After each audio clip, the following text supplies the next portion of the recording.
को बताएगा इस एनपीवी, पहले एनपीवी की बात करते हैं, डिस्काउंट फैक्टर की बात इसकी बात करते हैं, पहले एनपीवी की बात करते हैं। आप इसे भी बताया कि एनपीवी क्या शो करता है, नेट प्रेजेंट वैल्यू का मतलब क्या है?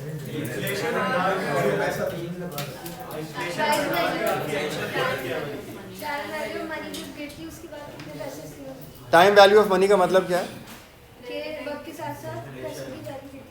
क्यों गिरती है?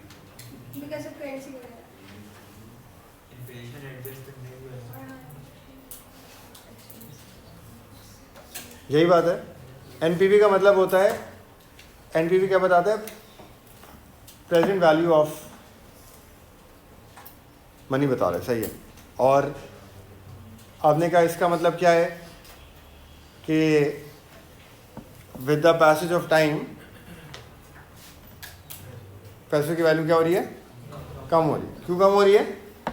इन्फ्लेशन वगैरह ये वो, राइट। ऐसे ही 34,250 क्या बता रहा है?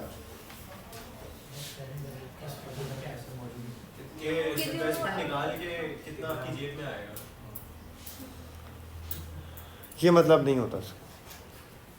जो सारी बातें आपने बताई ये मतलब नहीं होता उसका। अब पहले मैं एनपीवी बताता हूँ, फिर डिस्काउंट फैक्टर बताता हूँ। मुश्किल बात है, एक दफ़ा में समझ लेगा। देखिए 34,250 की वैल्यू क्या बता रही है, इसकी बात हम बाद में करते हैं। पहले हम ये करते हैं कि ये प्रोजेक्ट हमें कमा के क्या दे रहा है। अगर हम क्वेश्चन को देखें तो क्वेश्चन में क्या था, आप लोग के हिसाब से आपको लग रहा है ये 34,250 कमा के दे रहा है ये प्रोजेक्ट, अगर हम इसमें इन्वेस्टमेंट करेंगे तो ये 34,250 हमें बचा कर देगा। ऐसा नहीं है। इनफ्लो कितना है हर साल का? सवाल देखें, इनफ्लो हर साल का इनफ्लो कितना है? 160। हर साल का आउटफ्लो कितना है? 80। तो टेक्निकली ये बताना चाह रहा है हर साल आपके पास 160 आएगा और हर साल आपके 80,000 खर्च हो जाएंगे। तो हर साल आपके पास 80,000 बचेंगे। तो ये प्रोजेक्ट आपको हर साल 80,000 बचा कर देगा। तो इस तरह अगर इस प्रोजेक्ट ने आपको हर साल 80,000 बचाए, 80,000, 80,000, 80,000, 80,000 और एक 30, तो इनको ऐड करें कितने बचे ये? 80, 80, 80, 80, 320, 320, 4.5 लाख। मेरे हिसाब से तो ये 4.5 लाख बचा के दे रहा है आपको। और 3 लाख जो आपने लगाए इनिशियली वो भी माइनस कर दो तो ये आपको 1.5 लाख रुपए बचा के दे रहा है। तो मेरे हिसाब से तो इस प्रोजेक्ट का जो रिटर्न है, कमाई है, वो 1.5 लाख रुपए है, 34,250 नहीं है।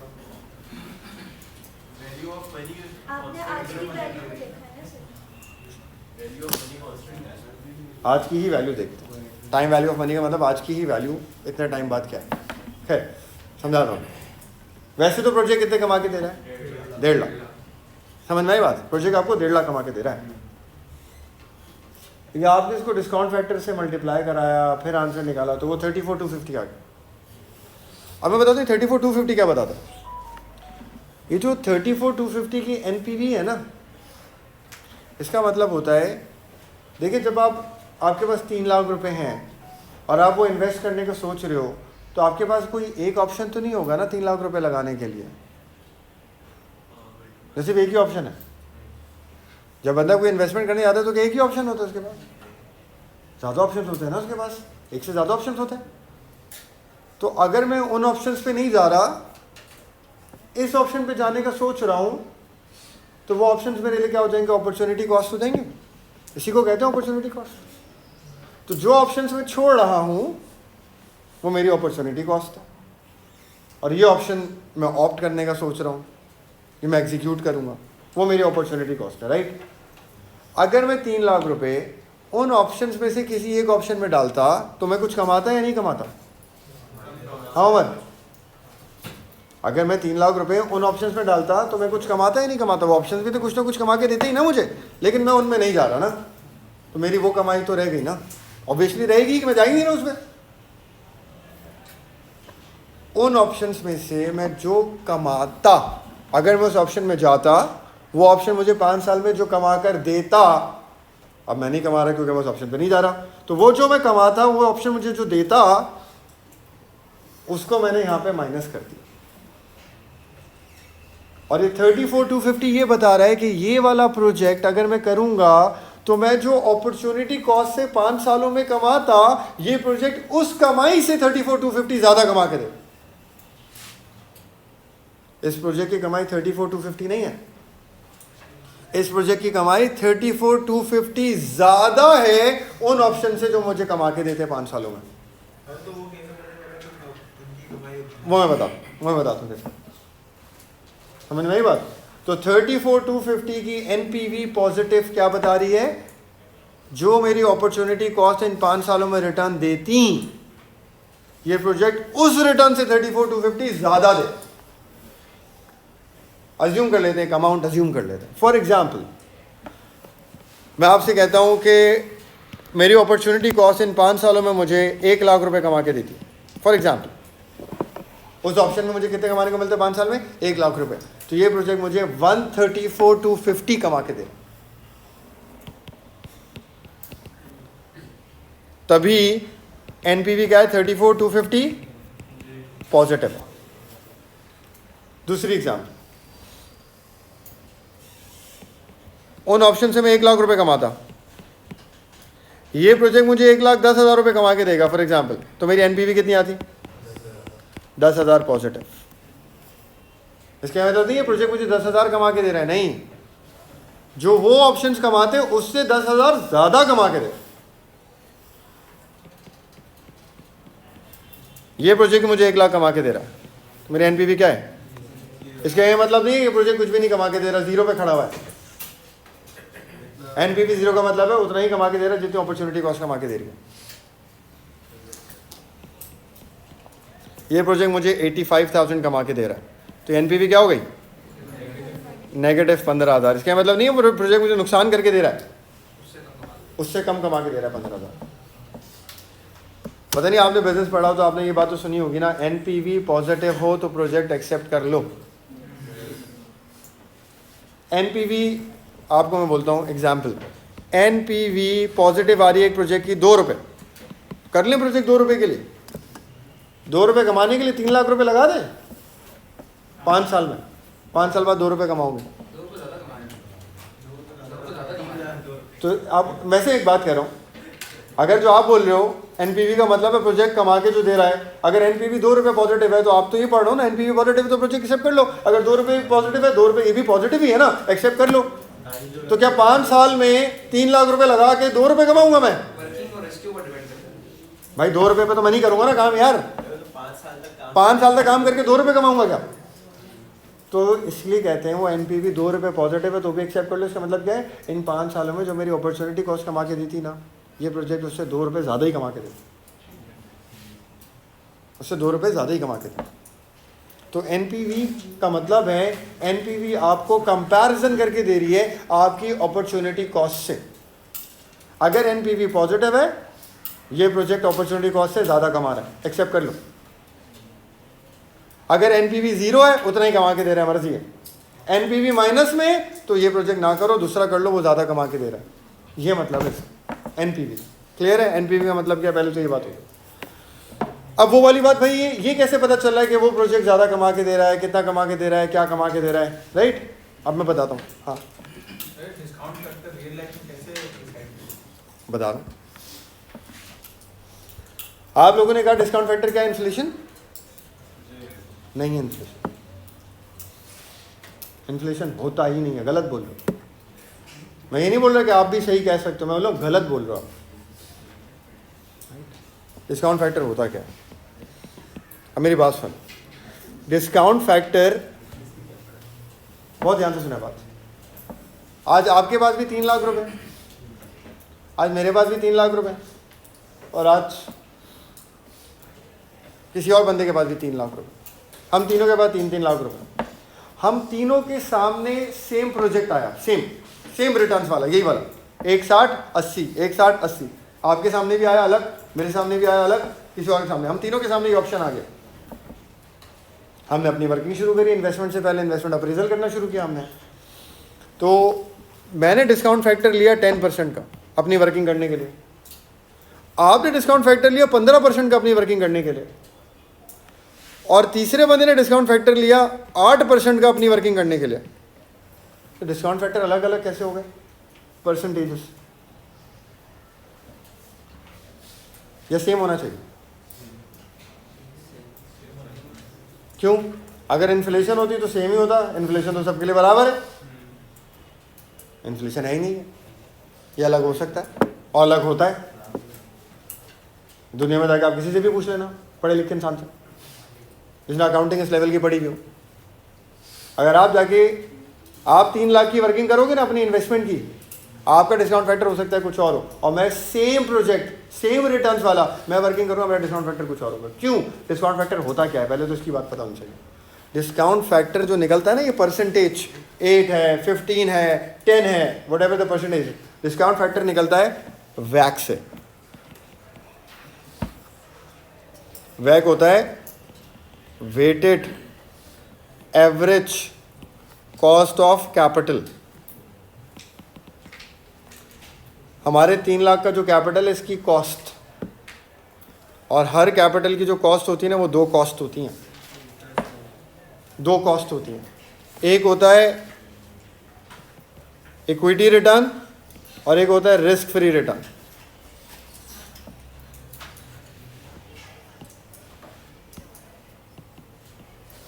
एक इक्विटी रिटर्न है और एक रिस्क फ्री रिटर्न है। इससे निकलता है हमारा वैक, और वैक से निकलता है हमारा डिस्काउंट फैक्टर। अब ये होता क्या? पहले हम बात करते हैं RE की, इक्विटी रिटर्न की बात करते हैं। इक्विटी रिटर्न क्या है? इक्विटी रिटर्न हर इंसान का अलग होता है। मैंने पास्ट में पैसे जितने भी थे, जो भी थे, कोई भी काम किया है अगर, तो मैंने वो पैसे पास्ट में काम करके जो लगाए हैं उस पर मैंने क्या ROI अचीव किया है। इससे पहले मैंने एक बिजनेस किया था, 10 लाख रुपए लगाए थे और मैंने हर साल 20% का ROI अचीव किया था, तो मेरा इक्विटी रिटर्न क्या है? 20% पास्ट। आपने कोई और बिजनेस किया है और आपने उस पर 15% रिटर्न जनरेट किया, आप कितना कमाते गए हो? आप 15% कमाते गए। मेहनत पे, समझदारी पे, नसीब पे, ये सारी बात है ना। आप भी थोड़ी 20% ही कमाते आए हो कि जिंदगी भर, आप 15% हो सकता है कमाते आए हो, एक और बंदा 10% कमाता आए हो। या अगर आपने बिजनेस नहीं किया तो आप आज स्टॉक मार्केट में पैसे लगाओगे, शेयर्स पे लगाओगे पैसे, तो उस पर आपको क्या रिटर्न जनरेट होगा ऑन एवरेज? वो इक्विटी रिटर्न है। स्टॉक मार्केट आजकल क्या रिटर्न दे रही है? इक्विटी रिटर्न है। तो हर बंदे का इक्विटी रिटर्न क्या होगा? अलग होगा या सेम होगा? हर किसी की काबिलियत क्या है? अलग है। हर किसी का नसीब क्या है? अलग है। हर किसी की मेहनत क्या है? अलग है। तो इक्विटी रिटर्न क्या है सबका? अलग है। दूसरा क्या है? RF, risk free return. RF क्या होता है? RF होता है अगर हम ये 3 लाख रुपए लेके जाते, एक ऑप्शन और भी था हमारे पास जो बहुत आसान ऑप्शन था, हम ये 3 लाख रुपए बैंक में डालते और सूद खाते, उसमें कोई रिस्क ही नहीं है यार, ना पैसे डूबेंगे ना मेहनत करेंगे, पैसे बैंक देता रहेगा, बैंक पैसे लेके भागेगा नहीं। वो RF है। RF हम सबका सेम होगा।